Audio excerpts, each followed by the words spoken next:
All right, so this is the dirty toes, and this is the version that is in the new High Horse, choreographed by Chip Summey and Jeff Driggs. So left foot starts, you're gonna do a double toe, drag that toe and step, and then rock, step, toe and step.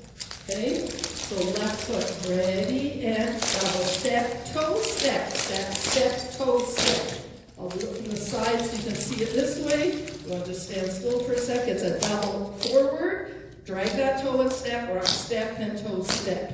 One more time on the side. It's double toe, step, step, toe, step. And then we're going to do stomp, double, stomp. So it's step, double step, okay? So let's try that. Dirty toes, ready, and double toe, step, step, toe, stomp, double stomp. When we do that stomp, double stomp, we're turning half right to the back. Dirty toes, ready, and double toe. Stomp, double stomp to the back. Dirty toe, double toe. Stomp, double stomp. One more time, just for practice. Left foot, ready, and dirty toe. Stomp, double stomp. Dirty toe. Stomp,